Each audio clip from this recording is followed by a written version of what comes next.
Dr. Peter Collignon, welcome. And I want to start by asking you about the Prime Minister's comments today about the rest of the world opening, about the vaccine and how, we've had this thing all week where we might not be able to go anywhere even if everybody gets vaccinated. What do you think about that? What do you make of those comments?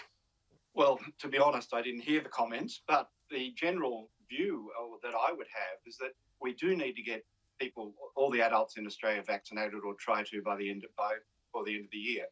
But the vaccines don't give you 100% protection. And the current view about elimination in Australia, yes, we have eliminated this virus repeatedly, but it's so easy to come back. And when it does, if you're not taking adequate precautions and restrictions on movements, it will spread reasonably widely for at least another year probably, because we still won't have a vaccine for children until early next year. And we won't get everybody vaccinated because not everybody will want to get vaccinated. Hopefully that's only 10% or 20% of the population at the most. But if we want to stop all spread, the vaccine's not going to achieve that. It will make a lot of difference in decreasing the risk to everybody, particularly of death and serious disease.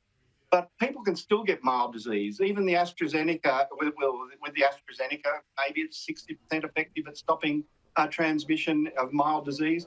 The Pfizer one might be, possibly 90%, but none of it's 100%.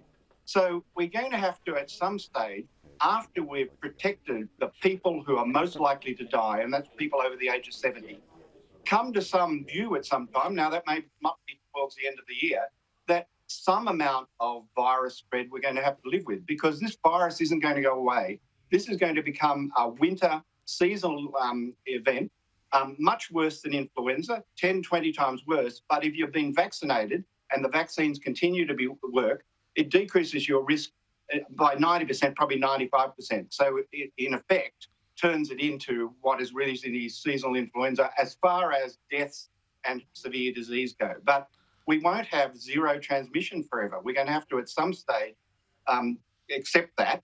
And the real problem is, at the moment, I don't think there's a mood for that. There seems to be a zero risk for everything. I mean, this hoo-ha about the vaccine. Yes, this vaccine does appear to be, or the AstraZeneca, with very serious side effects, but it also is very rare. Probably in Australia, 1 in 300,000. That's compared to a disease, if you're over the age of 80, where about 1 in 10 people die if they get it, plus it causes clots. So there's a balance here. Providing in the age group we're vaccinating, the benefits far outweigh the downsides, we are silly not to do it, even though we don't have transmission at the moment, because that's not likely to continue. And I particularly worry about winter when it starts in a couple of months' time, because that's really the time where we can, spread it more easily. And we're almost becoming lax. We're so confident we've got this under control. Full football crowds, crowding indoors. That's okay. Well, it's less risky in autumn, but come winter, we're going to have to be very careful. And I want to ask you about this. How do we start to begin to have this conversation? Because with the exception, I think, of possibly Gladys Berejiklian in New South Wales, pretty much every leader and an awful lot of the commentators out there have been acting as if any case of COVID is naturally going to be the spark that's going to cause massive conflagrations of disease. You'll see Melbourne-style outbreaks and all of that. How do you start to have the conversation with people who have been so terrified that COVID is necessarily a death sentence that no, we just need to treat this like another seasonal respiratory infection? Well, I don't think we can treat it like another seasonal respiratory infection for at least probably another 6 or 9 months until we really do get the majority of adults at least vaccinated. But when that time comes, we're going to have to look at this in perspective. If you're a 30-year-old, yes, it kills people, but your chances are probably 1 in 10,000 compared to the older group. And the real issue is also, how hard do you go on this when you do have 1 or 2 cases? Now, we all were starting off to suppress at very low levels, which I actually think is a better medium to long-term strategy. Then in New Zealand, it was elimination, and Victoria took it up. But from what I can see, the only state that really is using suppression to really low levels strategy is New South Wales.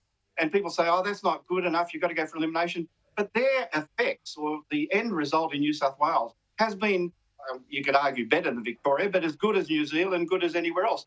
Yes, certain people have to be, like the Northern Beaches, have to be locked down at times. But generally, by having good case finding, good testing, good chasing up, they've managed to, in fact, eliminate the virus, but without the really hard lockdowns that other people do. And again, the short lockdowns that they've done, 2 in New Zealand, 2 in Brisbane, Adelaide, Perth, Melbourne, none of those have actually made any difference when you look objectively. How many cases did you find that weren't already close contacts? And as far as I can see, none.